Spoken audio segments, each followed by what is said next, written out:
Got it.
North Branch and South Branch.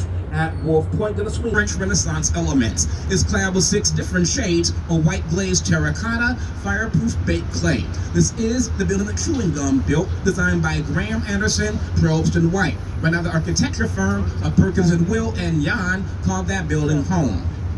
Tall reflective glass building right here in front with the spire on top is Chicago's second tallest building. The height does include the very top and tip of the spire. Trump International Hotel and Tower, designed by Adrian Smith, formerly of Skidmore, Owens and Merrill. A pretty good example of the contextual style. The building fits into the site and surrounding.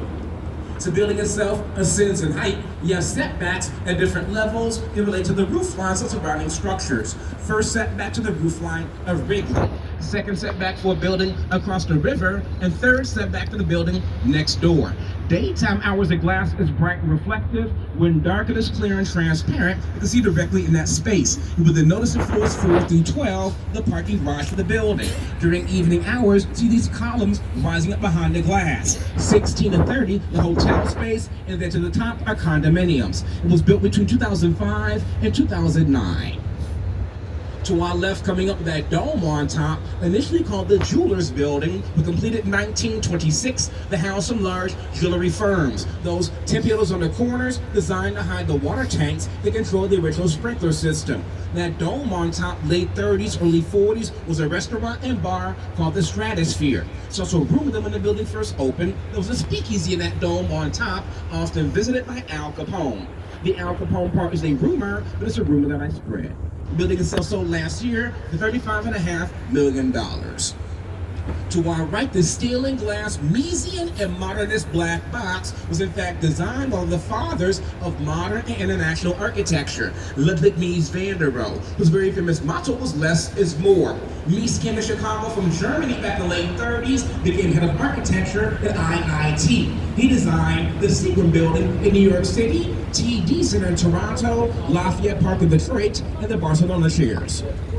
And as we near State Street to our right coming up, commonly referred to in the Twin Corn Cob Towers, in reality we're gonna have Marina City. Built between 1960 and 64, designed by architect Bertrand Goldberg, who in fact went to Germany to study Mies van der Rohe at a school called the Bauhaus. So around here gonna have teacher and student side by side. About 18 floors of both buildings are parking, a proportion of condominiums, 16 pedals per floor. The former office building in the background, now a hotel, and former theater, now the House of Blues. Small shops and restaurants on site, marina at the base. Virtually a city within a city, an introvert's paradise. A movie came out back in 1980 called The Hunter starring Steve McQueen. There was a car chase of the parking ramp of this west building. There was a car shot to the river, so they stopped for that movie. On the parking is valet. So again, one thing I want you all to do is use your eyes. If you tune me out, use your eyes. See what you like, see what you don't like. I tend to like gaps in spaces. Notice At the space to our right coming up, being framed and hemmed in by the texture of these three buildings. Dark tinted bay windows, Western Chicago River North, 87. In the background, the flat reflective glass in horizontal banding, 2009. Into our right, vertical aluminum mullions, 321 North Clark Street, 1988, Skidmore, Owens and Merrill. 6.5 years ago, they built out 35,000 square feet of restaurant space on 4 levels. As we clear Clark to our right coming up, this beautiful red brick and terracotta class structure that runs horizontally along the river in the Prairie School design. The Reed Murdoch Warehouse Building, 1914. Architect George C. Nimmons. You have the clock tower top center designed to hide the water tank. When built, perfectly symmetrical. Now notice the left-hand side is 1 bay shorter than the right. And that is because they built this bridge in front across the river in 1928 and widened the roadway that demolished the westernmost bay and reclad what was left to look like it originally did. Rising up 785 feet, the modern, glassy, shiny, and reflective, 300 North LaSalle, by Picard Chilton Architects out of New Haven, Connecticut, clad with an abundance of aluminum. A very nice 2-level riverfront. Steakhouse is yummy. Before this building got built on the site to our right was a parking garage in the mid-1950s. Around here, like the contrast between 2009 modern and the old building next door. A pretty good example of Chicago school style of architecture, the tripartite design. Think of a Greek column that have a base, shaft, capital on top. The base of the building visually anchors the structure of the ground. The shaft draws your eye up. The corners from on the top to help finish things off. A tea and coffee warehouse, 1912. Glass penthouse, 1984.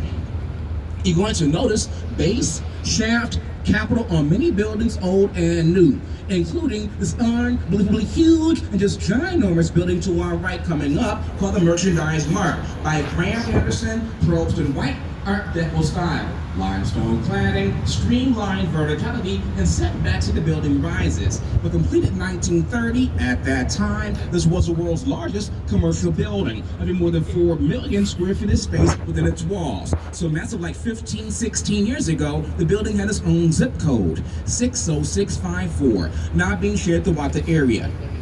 In those 8 bronze busts, they represent some of the prince merchants of the United States, including Philemon, Woolworth, Wanamaker, Marshall Field, and a few more. The building was commissioned for and by the president of the Marshall Field organization. It was going to be their wholesale warehouse and distribution center.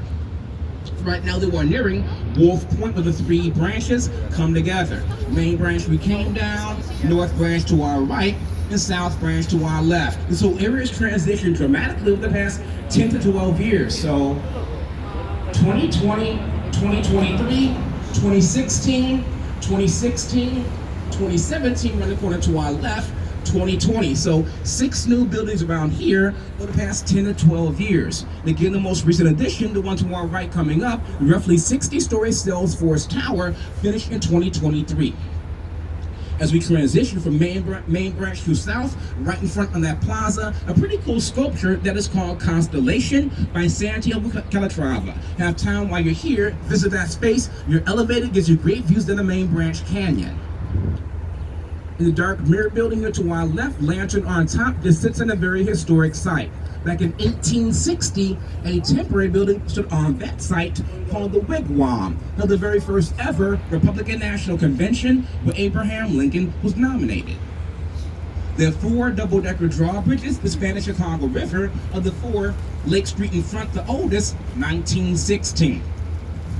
Now, coming up to our right, the building draws everyone's attention to the engineering diva of this area, 150 North Riverside by Getch Partners, architecture firm headquartered here. Building itself a pretty good example of form follows function. The site helps to dictate the shape and design of the building.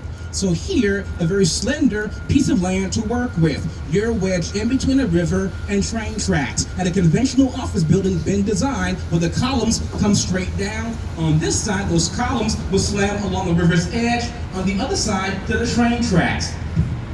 This is called a core-supported building. The main central concrete core takes on the weight and load of the tower. Those diagonal beams transfer that load.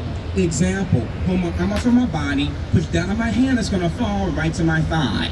If there's a bar from my palm to my waist, you can't push down. Same general concept of the diagonals. Building and self-finish in 2017. We'll tell you more on the return trip. Have time while you're here, walk through that space, go inside the building's lobby.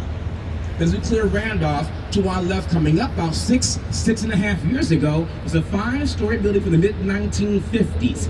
Thankfully, it's been torn down, and its wake now rises a 55-story tall building, 110 North Lambert by Getch Partners. Same firm with a very cool base. Building to our left, also a very dynamic base on the riverside with those trident-like columns. Again, finished in 2020. For this one, last I have read, about 90 to 95% leased up. Right now, largest tenant is Bank of America. Here to our left is Bank of America Tower. And here's a picture of the building that stood on the site here to our left that I took before it got torn down. I don't miss it, and neither do you, because it was ugly. But as we clear Washington and into this Art Deco canyon, to our left coming up, the Civic Opera Building by Graham Anderson, Probst and White. Limestone cladding and setbacks of the building rises. Do notice it kind of reminds me of a giant chair or a throne. Seat portion of the theater and stage, the wings of the building of the armrest, the tower of the backrest. Now, of course, it did not misspell building, that's Latin. Chiseled here in my lifetime. Blank wall here to our left, bit more than 20 years ago. Some minor consideration about perhaps showing movies on the wall to watch the plaza across the way. Nothing materialized. When built, they used river water to raise and lower the stage inside. Then I have some carvings here and more above of comedy and tragedy. What's tragic, this $20 million building opened up November 4th, 1929. A few days into the stock market crash, lived in the Great Depression, Civic Opera went bankrupt soon after. Now home to the Lyric Opera, very successful. Back to our right. So around here, you can see below the next set of buildings, not to the basement, to the train tracks. All the buildings to our right along the river are built atop air rights. And that means the developers bought the air above the train tracks from the railroad companies to build and develop buildings above that space. Very common in big cities. Huge project right now being built in Manhattan called Hudson Yards, all on air rights. Gonna have Gateway Centers 1 and 2, 65, 67, Black Box Modern, Skidmore.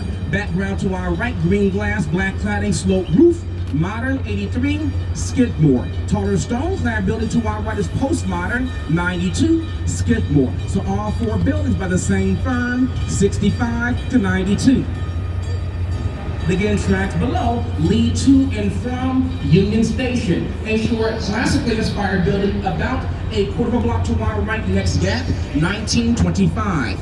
I know that most of you all aren't from Chicago, but some of you, especially adults of a certain age, have seen some of these buildings on TV before, but you may not realize it. If any of you all have ever seen The Untouchables, 1987, Sean Connery, Kevin Costner, there's a scene at the end of the baby stroller falling down the stair steps in a shootout that was filmed in the Great Hall of Union Station. Very nice space. If you like architecture and have time, check it out. Adams Street, aka Route 66.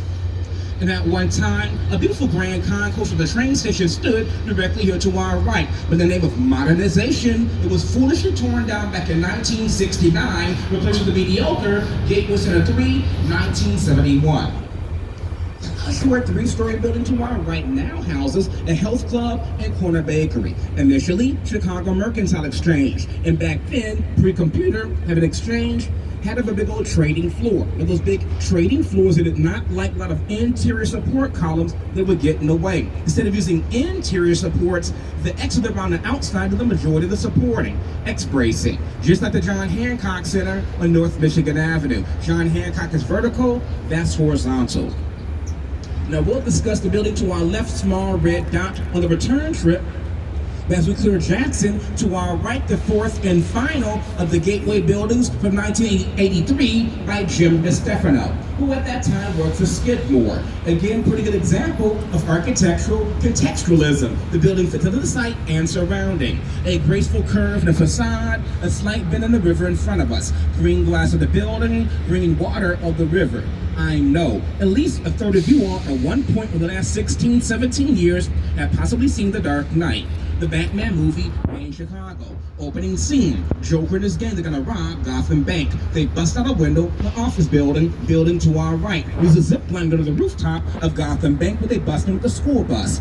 That's next, but in reality, the former main post office for the city of Chicago, built in phases and finally completed in 1932. Art Deco, Graham Anderson, Probst & White.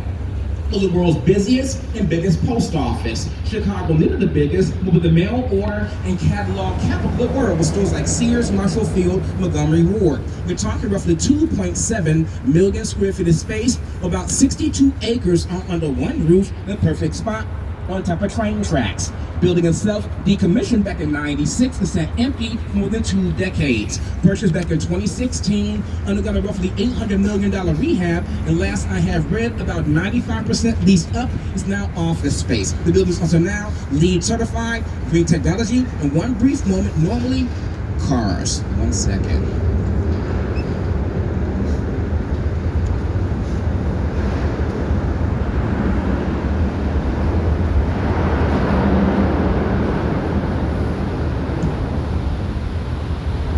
On top of a 3-acre green roof, only for the tenants, with a basketball court, walking path, half-mile jogging path. I'm not yet sure about the small building to our right, a game of wait and see, but it's owned by the same people.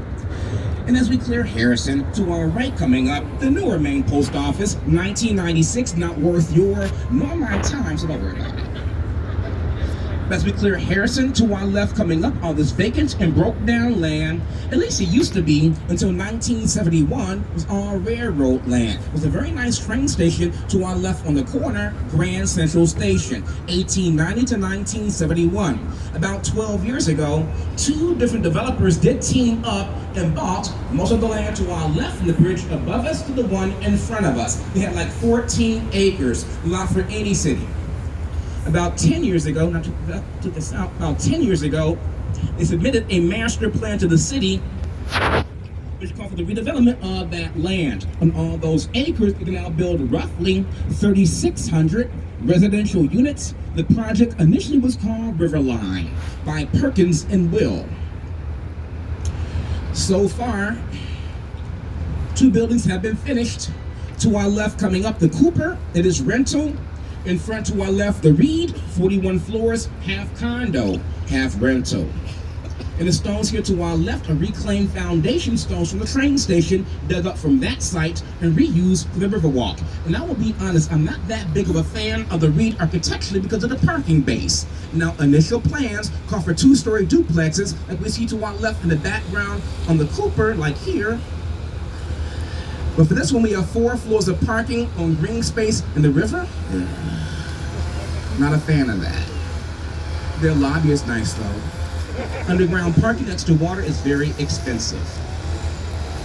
And to our left coming up, gonna have River City.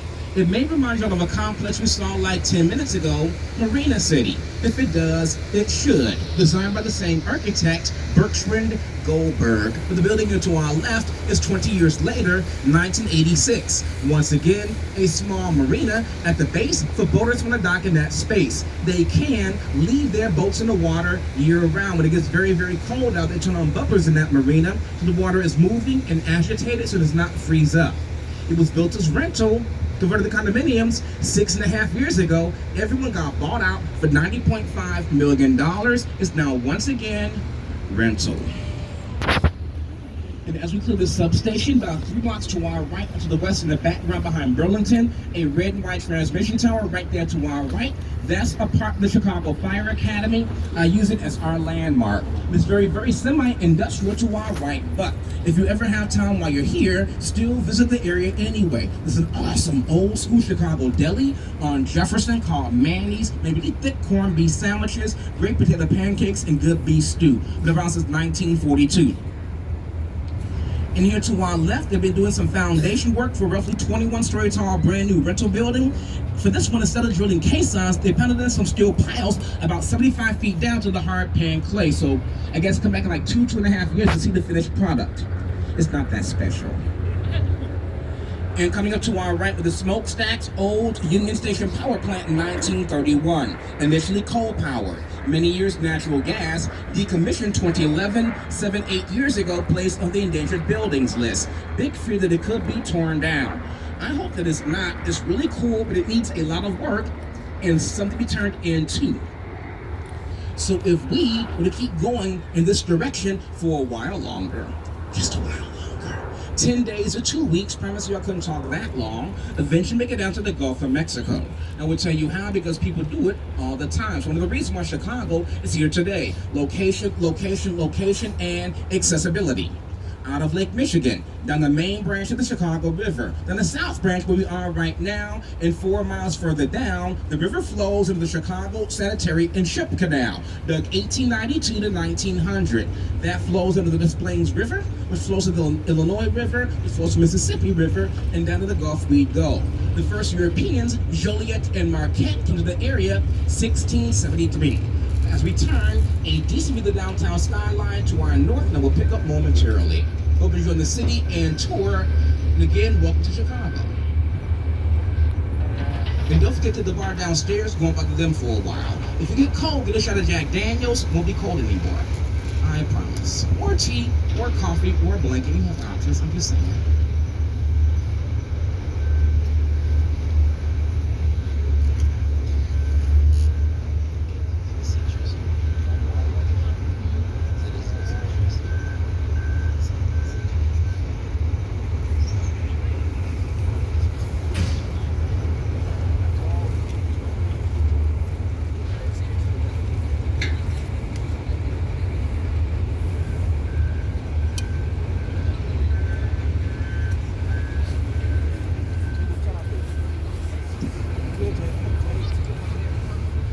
As you all walk around the downtown and central area as a whole, right now you're not going to see that much construction at all. Right now things in the city are kind of at a lull.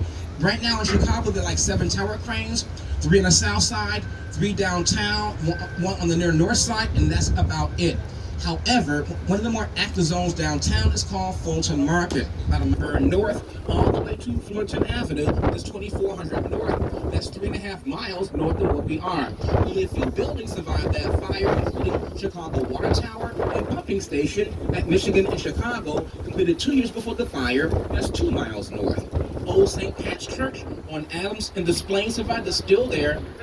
And ironically enough, Mrs. O'Leary's house survived the fire too.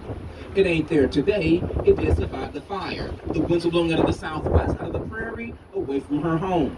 No, a cow did not kick over a lantern in the barn. That story was fabricated by a newspaper to sell more papers. And she was a part of the immigrant population. She was Irish Catholic and used as a scapegoat. They have no idea how the fire began, but somehow, some way, it did start in her barn.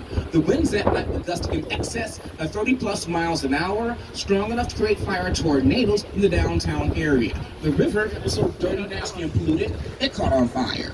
Buildings built of stone crumbled, and buildings built of cast iron melted. People fleeing the flames, running north towards the city limits, east towards the lakefront. Some running north along the lakefront itself. Once they got to the old city cemetery, some people would jump to the empty grave pits of that cemetery for protection. In those years, that cemetery was being relocated from the lakefront because of the high water table. Today, that same piece of land is now called Lincoln Park. The actual park. You know, of course, I did not find everybody. Setbacks and 30-foot statue on top, Chicago Board of Trade Building, 1930. Art Deco by Holabird and Root. 30-foot statue on top, Roman goddess of grain and agriculture. Some may recognize the building as being Wayne Enterprises from Batman Begins. From Dark Knight, when they do that semi-truck flip in front of that building, all the sound. It's always going to have an affinity with the modern residential high-rise here to our right with the articulated balconies, the dash dot pattern. Just goes by its address, so of course, I had to come up with a few nicknames of my own, like the Morse Code Building or the File Cabinet Building. 235 West Van Buren, Perkins and Will.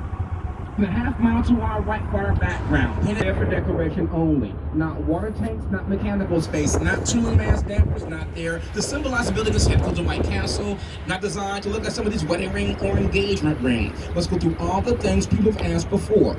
No.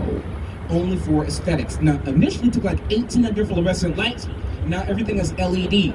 When being planned, they were going to have 3 buildings side by side of roughly equal height. Other 2 were not built. Overbuilding, real estate bust, late 80s, early 90s in the first Gulf War.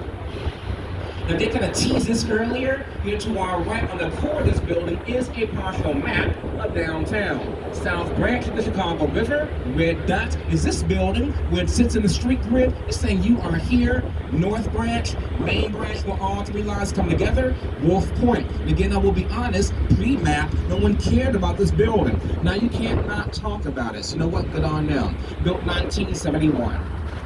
And Tech Caesar Pelli. They have one of those spires on top, like Trump Tower, the Franklin Empire State, which count, then Sears and Big John, broadcast antennas, which don't count. Stupid rule. Real fast to our right, twins. You notice the corners of both towers serrated like a knife, giving you 16 corner offices per floor, times 2 buildings, times 40 floors. So no fighting amongst the executives. New building by Holabird and Root, Art Deco. And to our left down Madison, that 2-tone blue glass building, and some say remind them of an oversized cash register, some say a waterfall. Postmodern 87, architect Helmut Jahn, 500 West Madison. The metal panels here to our right along the base came off that old building. Have time while you're here, like to take photos. Also walk through this space here to our right, again by Get Partners. The same architecture firm that the building to our right, next gap, kind of blue and purple tinted glass back there to our right, 155 North Wacker, 2009. And again, same firm, give us 150 coming up to our left, with a height to width ratio is kind of off the charts. Now all tall buildings, all of them, sway back and forth in the wind a bit, some more than others. When they put a model of 150 through a wind tunnel test, pre-construction, moving back and forth a bit more than the engineers liked.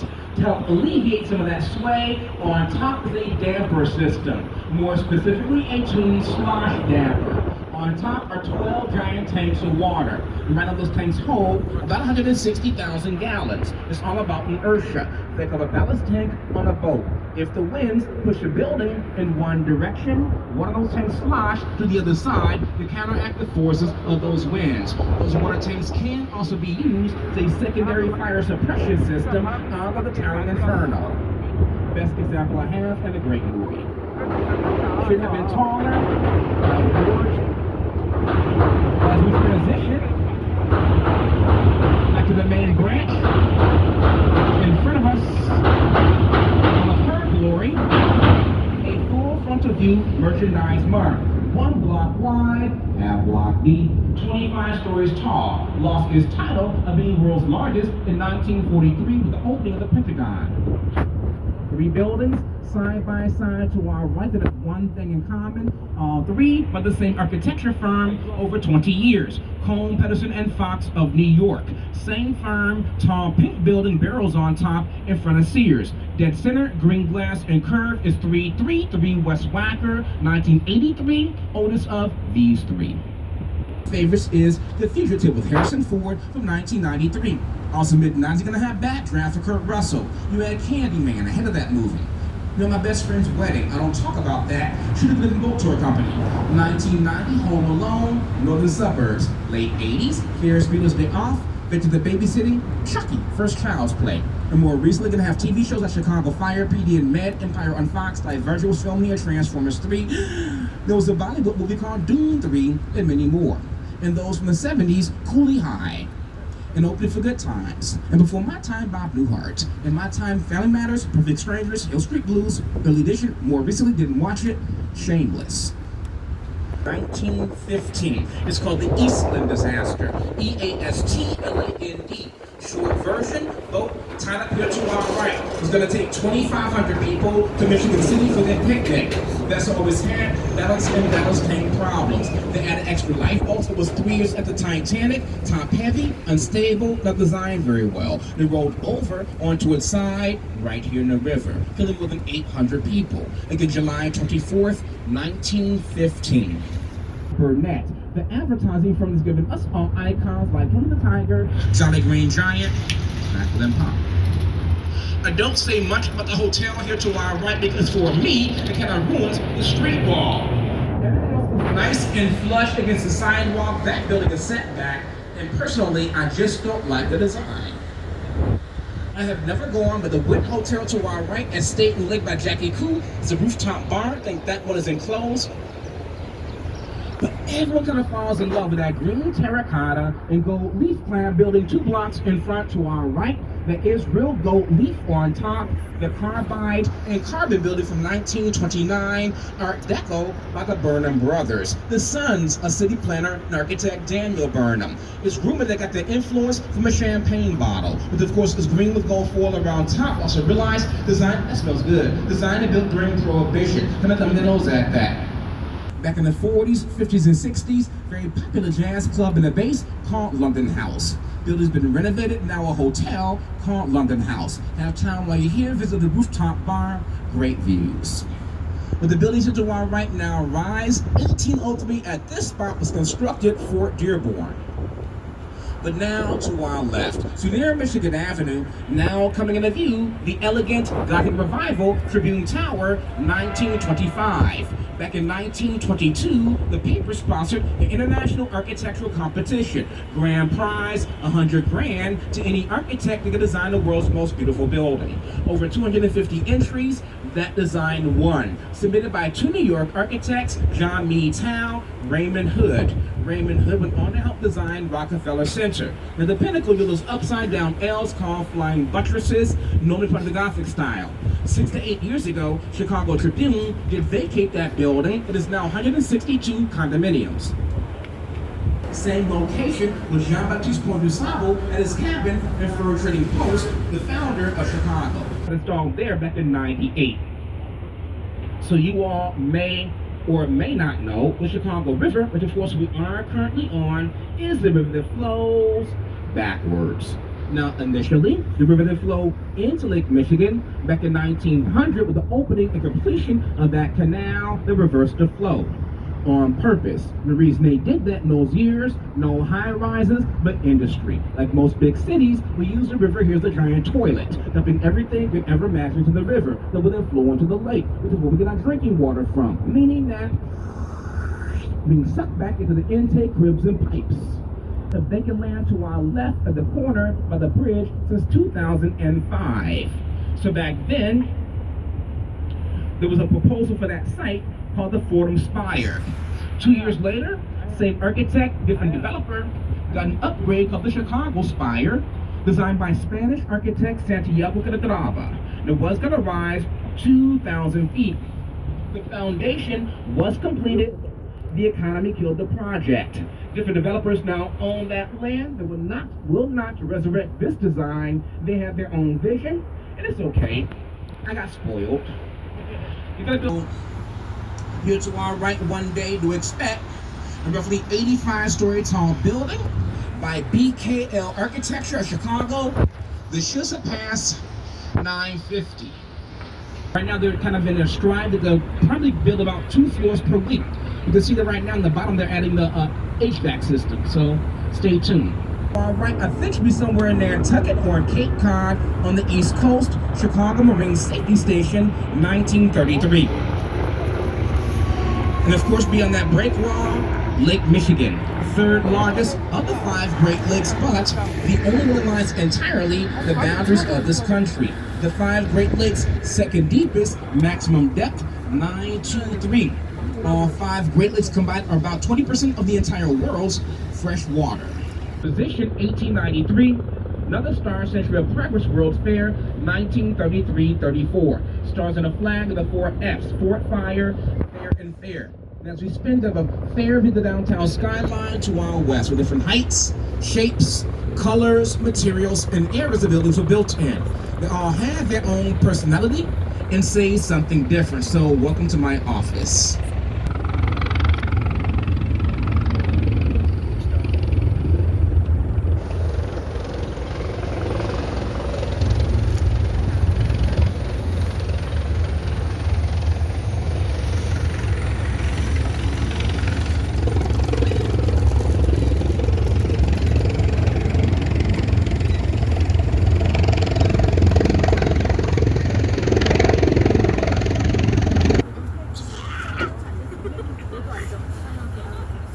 He had roughly 20 acres at that site. It was there for about 20 years, and at that time, there was a lakefront. For the most part, everything in this area east of Michigan Avenue is landfill. Some natural, some man-made. Go to Grant Park, Buckingham Fountain, landfill. That's mainly the debris from the fire over there. Neighborhood to our right called Streeterville, landfill. Expensive landfill, but still landfill. About 180 acres of it. Other 4 double-deckers, Lakeshore Drive here above the youngest, 1937. FDR came to Chicago for the dedication of this bridge. Now the residence at St. Regis, bottom 12 floor is going to have a roughly 200-room hotel. They're above about 400 condos. Now clouds make the building pop. As you can see, there's like 5 to 6 different shades of green glass transitioning up and down the building. That space near the top, there's no glass up there, and it's called a blow-through floor. They would not add glass to that space. It will stay open, as you see, to allow the air and wind to flow through the building that helps with the structure's stability. The tallest building, and still think tallest in the world, but its name changed twice. Initially, the Standard Oil building, Big Stand, and the Amoco building, it is now Aon Center. It was the world's tallest marble-clad building when built. However, it no longer is. Now, because a taller building's been built clad with marble, that structure is no longer covered by that material. Back in the late 80s, they realized that thin marble was cracking and buckling, was in danger of falling off the building. Oh, whoops. Did not coat up to go to the freeze-thaw cycle that we have every year and have had every year in this area since the completion of planet Earth. They totally reclad that building with granite from North Carolina, and it cost roughly $80 million. It cost $120 million to build the entire building in the first place. And finally, to our right with that dome on top, the Hotel Intercontinental. Nothing in that dome but mechanical space. Building itself is 1929. Initially called the Medina Athletic Club for the Shriners. It was a men's club and hotel. And way back in the day, Johnny Weissmuller used to train the building swimming pool. Pre-Olympics, for those who don't know, he became Tarzan.